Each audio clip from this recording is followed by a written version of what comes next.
All right, here we go. Welcome to Coffee with Marcus and Mark, live from Sacramento, California, and I'm in Toronto right now. As you can see, this nice wall art behind me, courtesy of the Intercontinental here in Toronto.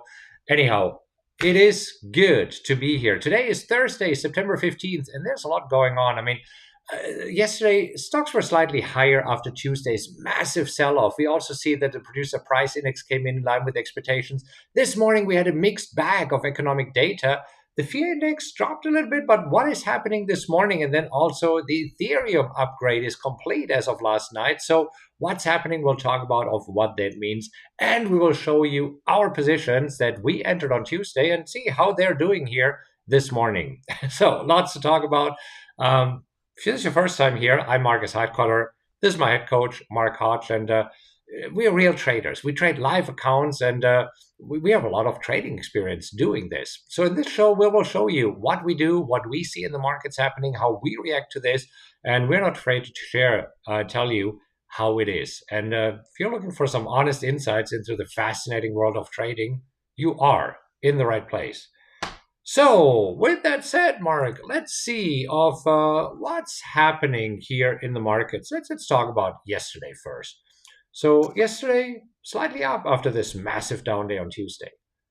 Yeah, I mean, this week completely driven by data. You had that big slide after CPI data and inflation coming in hotter than expected, and then PPI, the producer price index yesterday, a little bit in line and really not so much of a concern, and so that had traders just kind of thinking, okay, what's next, right? Not enough to get too excited, but not enough to see the downtrend continue. And really a range bound day for most of the session, finishing just slightly above the day's open, and finishing higher, which was good.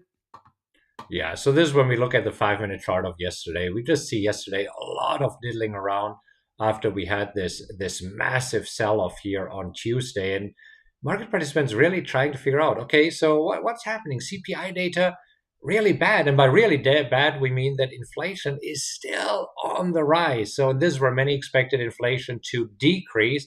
And with inflation still going up and the Fed being strongly committed, as Chief Powell says, to fight inflation, this means that the likelihood of a 75% basis points high interest hike is now pretty much at 100%. I mean, everybody is expecting that. And now some are even thinking maybe a 1% interest rate hike is on the table. Yeah, we've discussed it before CPI data. It was pretty much a 75 basis point guaranteed or locked in. And there was some, thinking maybe a 50 basis point. The 50 basis point hike is completely off the table. Nobody expects that at the meeting now. 75 basis point priced in, 100 basis points. Some people are thinking maybe that's the case. I personally think we'll come in at 75, but if needed, the Fed will be more aggressive with future rates as well. Yeah. So this morning we also had a bunch of economic reports coming out, and it was a mixed bag. And this is where going into the trading session, markets didn't know what to think about it. Let's dissect this and talk about these in just one by one. Import prices coming in lower than expected, which is good, right? So whenever prices are lower right now than expected, this is where we are. Yay! That's what Fed Chief Powell wants to see. Empire State Manufacturing Index also coming in negative, but not as negative as people had hoped. Sure. So you have, the Empire State Manufacturing Index, not as bad as expected, but then the Philly Fed coming in lower than expected. Again, you have that mix, kind of a across the board here. And so the Philly Fed is a diffusion index based on surveyed manufacturers in Philadelphia. And above zero indicates improving conditions, below indicates worsening conditions. And so the minus 9.9 would actually be good for the interest rate situation, what the Fed wants to achieve. But then retail sales, a complete mixed bag too. So you're kind of going back and forth, a lot of indecision. Yeah, retail sales. I mean, this is where everybody was expecting that retail sales are falling, but they are actually coming in stronger. There were retail sales are actually strong, and this just shows that the economy is super resilient to what the Fed has done thus far with interest rates. Because you would expect as interest rates are going up and credit cards are getting more expensive, the interest on credit cards, that customers would actually cut back on some retail spending, but no, it's going even higher. And this is why this morning traders were scratching their head. And going into the session, it was basically like, okay, what are we going to do? So here at first, we open a little bit lower. We're pushing higher. Now we're pushing lower. I wouldn't be surprised if we see something very, very similar that we saw yesterday, where in the next 30 to 60 minutes, we might turn around again and just diddle along between a little bit negative, positive, but then finishing the day negative. That's what I expect. What do you think, Mark? Yeah, I agree. I think we're going to see a down day, but I don't think we're going to see a huge continuation of where we left off on Tuesday. With retail sales too, just to mention, core retail sales excludes automobiles. So just like you have CPI data and core CPI, where core CPI excludes food and energy, which tends to be a little more volatile. Core retail sales, excluding automobiles, was actually in lower than expected. But again, all this does is solidify that we have data that's back and forth, not necessarily painting a clear picture, which is not what the markets want to know. The markets and traders like things that are conclusive, right? When there's that uncertainty, you tend to see more volatility, and I think that's why we're seeing a little bit of a drop before we were right now. That's definitely what it is. It's all uncertainty, but it's also interesting that the VIX, the fear factor, is not really dramatically rising because I mean we had this jump last week. Yesterday it was pulling back, and as you can see, 28 right now acts as a resistance. And again, this is measuring kind of the fear in the market. I mean, it's the volatility index, but it's dubbed as the fear index, and we see that today also just diddling around up 0.3%. So not really any panic. It's more like, okay, what can we expect? Because the big one is next week. Next week is the Fed meeting. And now the countdown is actually more fun to look at. You remember when we were looking at it and we still had 40 days? Now, 6 days. And the weekend is coming. Right around the corner, the 2-day policy statement kicks off, or the 2-day policy meeting kicks off on Tuesday, wraps up Wednesday with the statement Wednesday afternoon, and we'll see what I think this what they say is going to be the really the sought after information by traders, because like as we see, 75 basis points pretty much factored in. Yeah. Right. Let's take out our positions, and then want to talk about two stocks that we were looking at today. So, but first of all, on Tuesday we went on a shopping spree. So on Tuesday, so Google is still one that I have. I am assigned at 108. So right now we're trading at 103.7. It's not a big deal. It's down like what 4 or 5% from where I got assigned. I did sell calls against my existing position a few days ago, and I was able to buy back these calls at 90% of max profits yesterday. So right now, I only have these shares, and I'm waiting until Google pops a little bit higher so that I can sell again either the 108 or 109 calls. That's what I'm looking for right now. Nothing to do today on a down day here. HSBC, that's another one that we both entered yesterday, and we sold the 30 put expiring tomorrow. So this is looking really, really good. Right now, we're already at what, 65, 66% of max profit. And unless there's something dramatic happen, this will probably expire worthless. NVIDIA. So NVIDIA not getting any love. A little bit lower today. I'm assigned at 195. So I've been able to sell a bunch of calls against it. But right now, we really have to wait until NVIDIA turns around. So NVIDIA, this will be a trade where I'll probably be in for the next few weeks. I don't see this being a trade that I can close for in the next few weeks.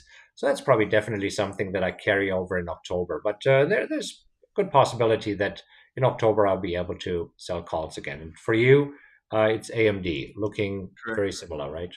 Yep. Let me just bring this up really quick. So that's where we are. You got a sign at 104, very similar Yep. right now, waiting for this. SU, Suncor Energy, that's another one. I took this trade. You did not take this trade. So that was, I sold the 30-50 put, and that's already nicely up more than 50% of max profit here. So expiring tomorrow. So tomorrow, big day. TPR? Well, TPR, again, right now I got assigned shares at 37. I sold calls, and right now I haven't bought back these calls. I let them expire worthless tomorrow, giving me some nice premium, and then hopefully next week I can sell some more calls. And then finally, Mark United. Yes.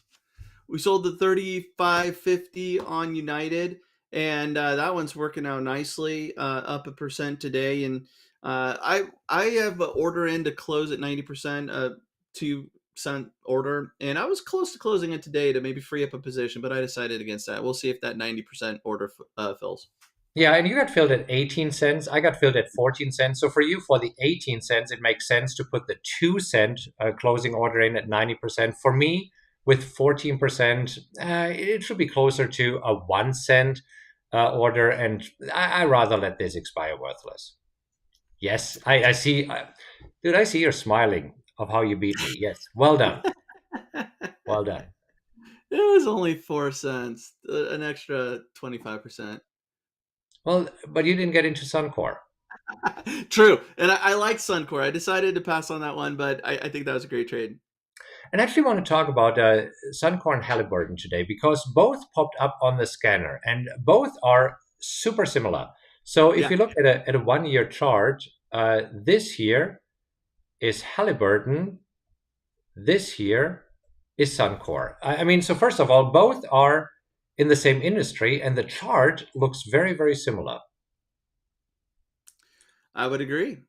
So now the question is, okay, if they're both in the same industry, we don't actually want to trade them. So let's add them actually to the correlation tool, both of them, so that we see Halliburton and Suncor have a really high correlation of 0.73. So this means that you have to decide on one or the other. And the question is, how do you do this? Well, we want to show you how we do it. So you want to walk us through, Mark? Let's start maybe with Halliburton. Sure. So we want to see the fundamentals, and here in PowerX Optimizer, there's a little button that takes us to this Google Finance page. And by comparing the two here, the first thing that I'd look at is the PE ratio, the price to earnings ratio, and also the dividend yield. Now, with wheel trades, this is something that comes up a lot. And to be honest, I'm not looking at the dividend yield as a determining factor for a wheel trade because I'm trying to get a lot more than a 5% dividend, right? Here you have the dividend yield at 1.6%, but I'm okay with that because it tends to be a little more value oriented, and also it's a nice bonus if you're holding shares and you get paid a dividend. But anyway, these are decent numbers, a relatively low PE ratio. There is a dividend being paid, which is a nice bonus. Then we come down to the income statement, and the blue bars is the revenue per quarter. The orange is the net income. Net income is what we really want to see because we want to make sure that the company is profitable, especially in this higher interest rate environment. It's good to be trading companies that are actually making money and paying their shareholders a dividend. If you go to annually, you see that although quarterly was pretty decent, Halliburton was negative net income for 3 out of 5 years. So that's a little bit of a warning to me because they haven't been consistently profitable, even though the PE ratio is low and they pay a dividend. Now, if we go to Suncor, on the other hand, There we go. Suncor, they have a much better PE ratio. Lower is better here, and the dividend yield pretty decent. So again, these aren't the only factors I would consider, but if I'm comparing Suncor to Halliburton, Suncor is better. And now we look at the income statement. Look at that. We have quarterly net income increasing as well as revenue. So this is looking a lot better. We could look at annual, and we see that negative in 2020. That's a pass in my book with the pandemic.